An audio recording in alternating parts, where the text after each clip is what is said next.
why would I want to gamble and spend thousands of pounds on marketing or advertising when I think actually you can do a lot of it for free? So that's kind of my stand on things. The only time I did actually pay for something was a wedding fair once. I do some weddings with my photography, as long as it's sort of different and a unique angle, because I don't like the standard, you know, where they line everyone up and they do all the snaps and they spend hours just getting family members in. But when I went to a wedding fair anyway, and luckily I bargained them down and down on the price, so I still actually did a little bit of bartering and got my place there for quite cheap. But weirdly enough, I did not get a job from that wedding fair, and it may have worked for some people, but it didn't really work for me. So here's how I would go about marketing and advertising myself. I think there's lots you can do. For example, you can always go to your local paper or a national paper and you can pay for an advert. But why pay for an advert when you can actually have a free article?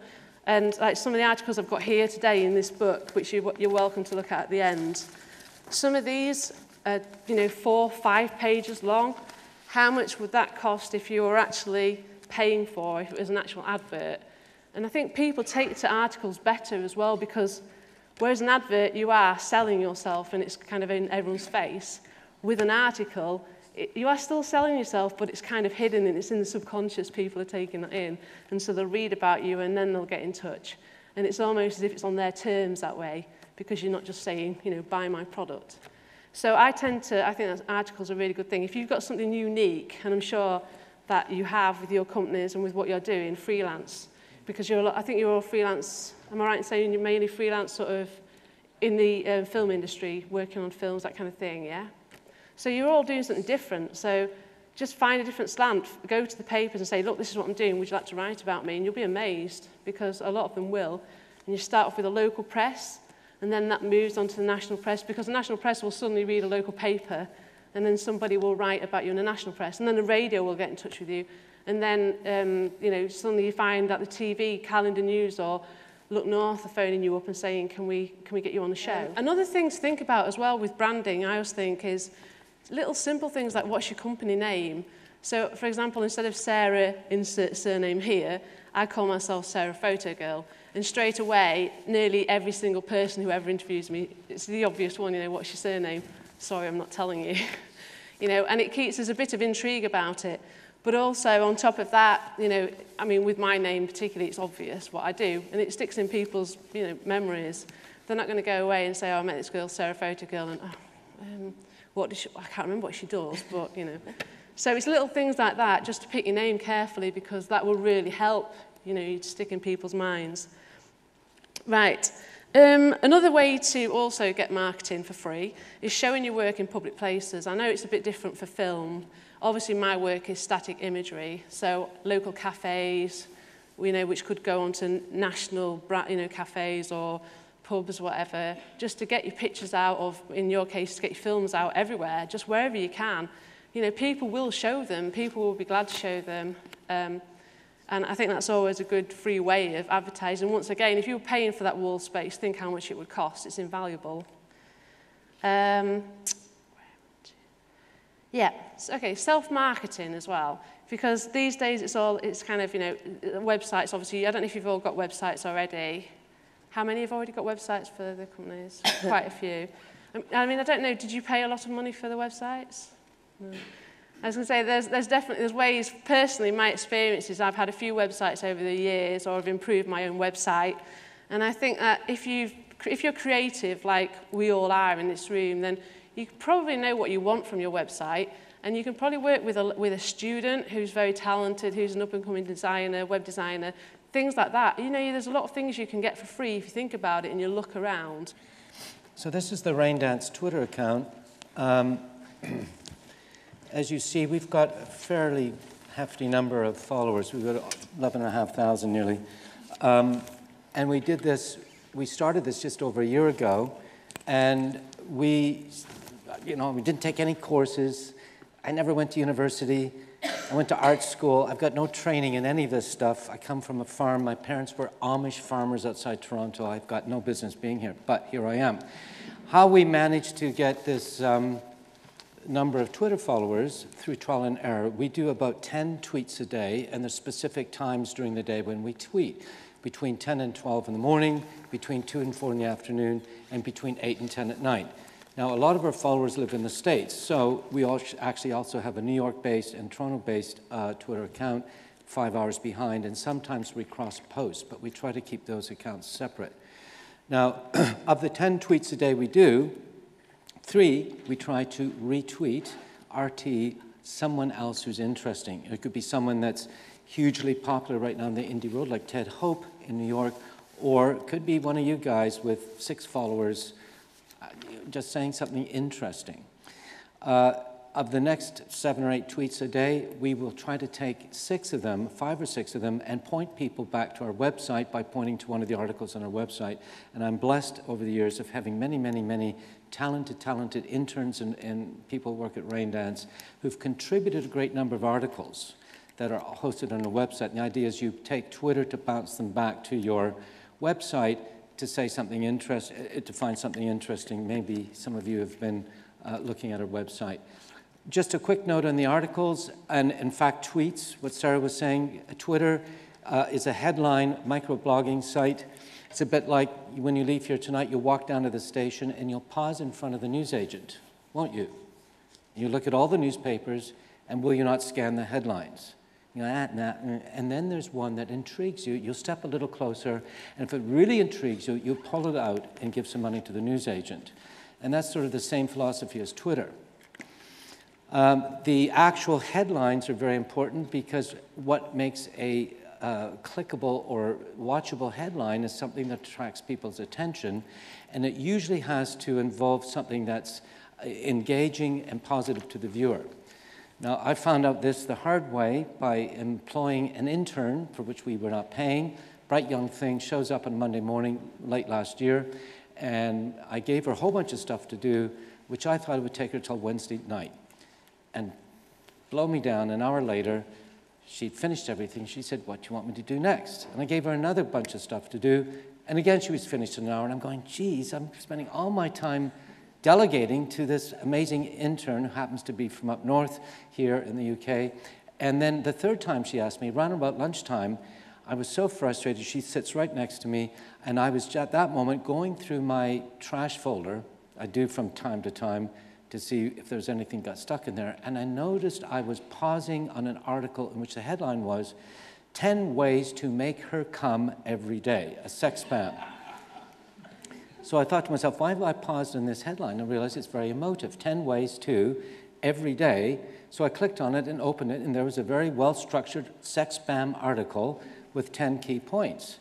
So I cut and pasted into Word. I exchanged the word cock for filmmaker. That's all I did, and I sent it to her, and I said, could you rewrite this? And she rewrote it as 10 things a filmmaker needs every day, bits of equipment and so on, one of the top pages on our website for over a year. And then we look at headlines by these cheap, junky, you know, crappy. I've got a whole folder full of interesting things that we do. 5 myths of self-promotion came, that article I wrote came as an idea from 5 myths of, you know, the VAT increase or some stupid business thing. Just to quickly demo this, I just did a tweet when Sarah started talking. That's what I was doing, Sarah. I wasn't being rude. I did a tweet from the front here. Get a free copy script of King's speech, and then my email address, and now I've put a couple other hashtags. Now this is about 12 characters left, I believe, which means if someone retweets it, there's still room for it, and if their handle, their name is long, then you'll lose a hashtag, but at the moment, there's lots of other groups picking this up. So if any of you want a free copy, I've got the PDF of King's speech on my laptop, which isn't synced to this, but what I would do now, what I'll do on the train back home tonight or tomorrow, is I'll email back everyone who asked me for a copy of this PDF, the King's speech, and you'll get that, but when you get the email from me, I'll be saying, hey, here's King's speech, enjoy. I need to ask you a favor. Could you like her Facebook group? Could you retweet to your friends, et cetera, et cetera, et cetera? But now I have your email address. Ha-ha. Let me show you what happens next. This is the back end of the program that we use to to email out all our newsletters and things. And this program, there's many. The one I've been using this for ages, I know it. I like it because it's got very good metrics. And I have a whole bunch of lists in here. And there's 47,000 names on here. And here's all the lists. So there will be people who went to the Short Film Corner in Cannes. There'll be, next week, there'll be the people I met in Berlin, blah, blah, blah. And we have offices in Hungary, Germany, France, Belgium, Canada, and America at the moment, about 7 or 8 offices, and I'm losing track. There's a new one every day, it seems. So then I'll add a list to, you know, people who ask for King's Speech from Leeds, and then I can send you an email. And one thing that I think is super important, as well as all of this sort of social media, which can really top up, you know, your own networking opportunities, is face-to-face contact with people and being present and being seen and having good stuff to talk about and being active.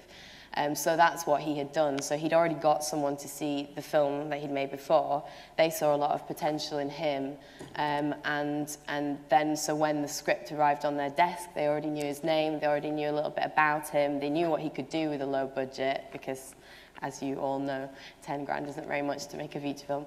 And so, yeah, so he already kind of had as much positive stuff as you could get, really, because obviously this whole kind of discussion about sending your CV into the ether, that, you know, it really is difficult. I'm not a particularly experienced producer, but I get people writing to me every day that want to be runners, want to be work experience people, but if I haven't met them or I don't know much about them, then it's very difficult to tell from a piece of paper what they could do for you.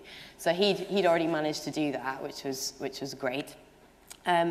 So then, the brilliant thing that we managed to do is get Artificial Eye to guarantee a theatrical release for the film. So this is another thing, is the kind of the negotiations that you have to go through to try and get that little edge. Certain things that don't seem that important at the time then suddenly are extremely important later on down the line. So because they own the Curzon Cinemas in London, they are in a position to be able to guarantee something like that. So we managed to get them to do that, which was fantastic. And then you kind of have to keep using your leverage. So we then basically, because we had this brand of Artificial Eye, which is synonymous with the best art house cinema from across the world, we had a great script, but we also had this incredible brand, which we milked as much as we possibly could.